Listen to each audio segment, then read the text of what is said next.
கருவேப்பிலை போடுறாங்க. 1/2 லிட்டர் எண்ணெய் ஊற்றிருக்காங்க. கடுகு போட்டிருக்காங்க, பட்டை லவங்கம் போட்டிருக்காங்க. இப்போ வந்து கருவேப்பிலை போட்டிருக்காங்க.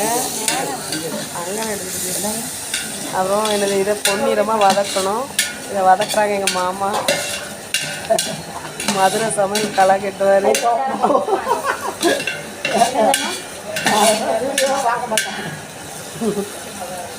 பொன்னிறமாக எப்படி வதக்குறாங்களோ அதுக்கு டேஸ்ட்டும் நல்லாயிருக்கும். அடி பிடிக்காமல் வதக்கணும். மிளகா போடணும். மிளகா சின்ன வெங்காயம் வெட்டாமல் போடுறாங்க.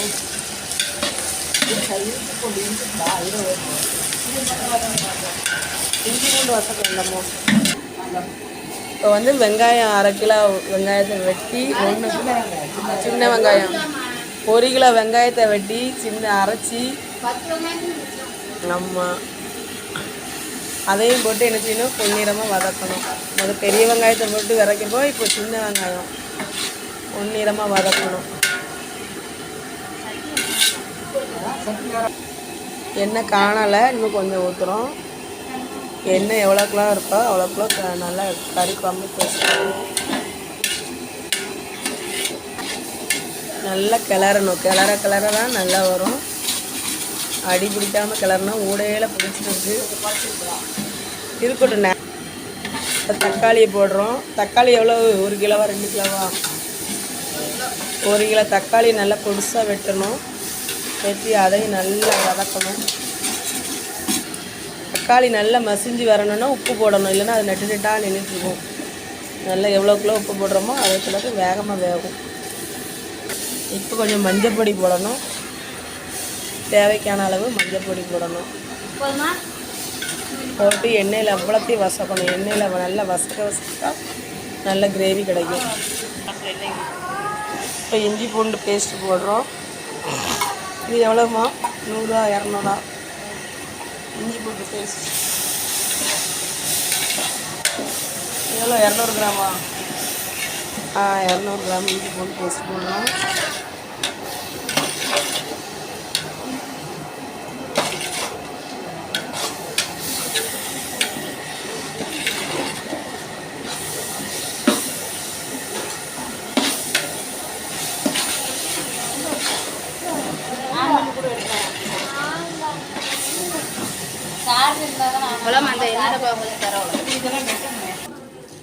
இப்போ ஆட்டுக்கறி எடுத்து உள்ள தண்ணி அதில் கவுத்தியாச்சு. இப்போ எல்லாத்தையும் மிக்சிங் பண்ணி நல்லா வதக்கி எடுக்கணும். வதக்கலாம் ஆட்டுக்கறி அதை கவிச்செல்லாம் போகும். அப்போ தான்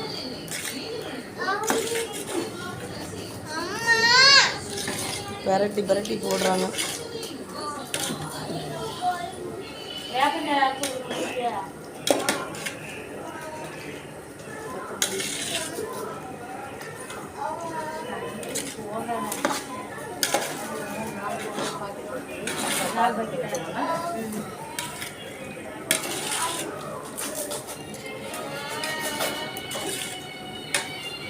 புளியங்கப்பா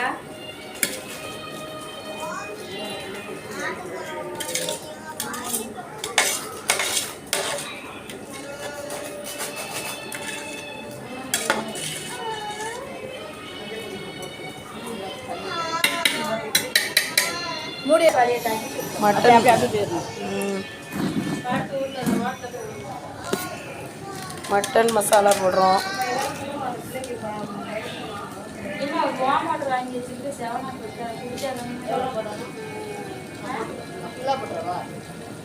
ஆச்சியில் மல்லிப்பொடி 100 கிராமு, மட்டன் மசாலா 50 100 கிராமு 2, அதுவும் ஆச்சியில் தான். மல்லிப்பொடி போடுறோம்.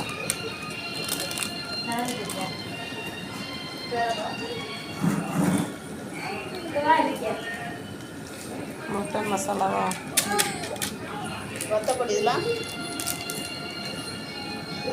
200 கிராம் மட்டன் மசாலா போடணும். 250 கிராம் 250 கிராம் மட்டன் பொடி, 100 கிராம் மல்லிப்பொடி, வத்தப்பொடி வராங்களா வத்தப்பொடி தேவைக்கேற்ப.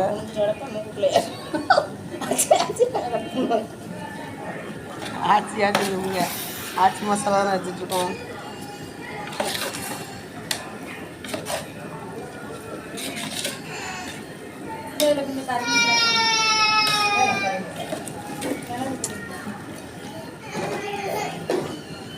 வத்தப்பொடி தட்டுறாங்க.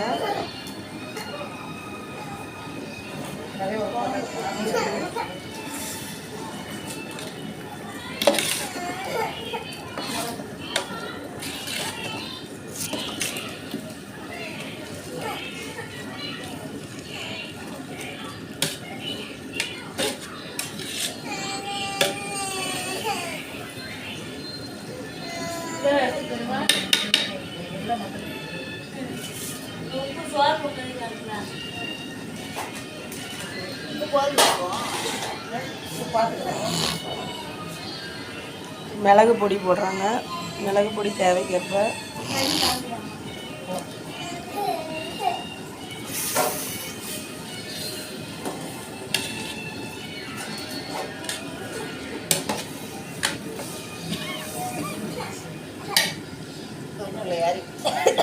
உள்ள மூக்க நீட்டாதீங்க.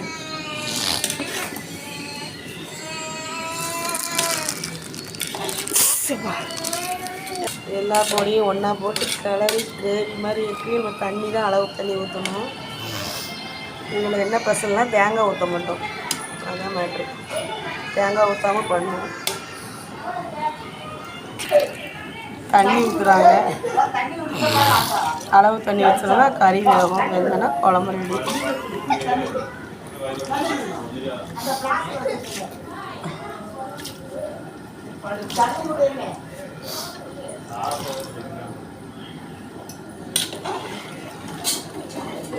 இன்னொரு பாக்கெட் சாக்லேட் வாங்கி உட்காந்து தின்னுட்டு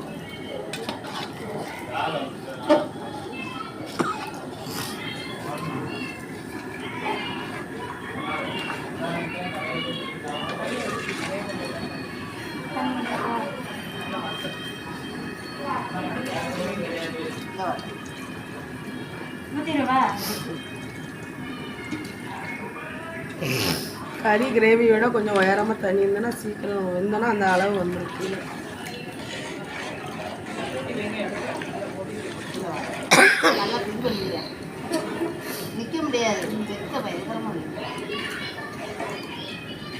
இது அடுப்பு மூடையிலே ஃபயர் வருது.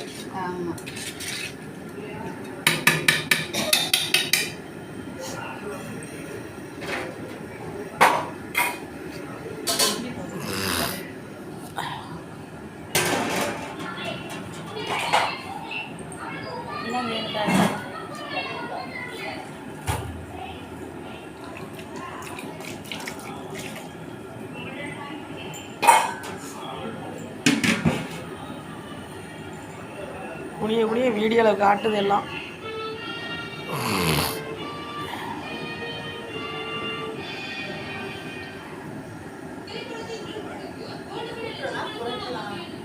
தண்ணியெல்லாம் போட்டு மூடி வச்சுருக்கோம். நல்லா வேகிறதுக்கு.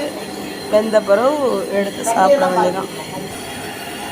இந்த குழம்பு கொதிச்சு வருதா, அதுக்கப்புறம் நல்லா வறுக்கணுன்னா கறி வெந்துடும். கறி வெந்தோடனே குழம்பு ரெடி. உப்பு நான் மட்டும்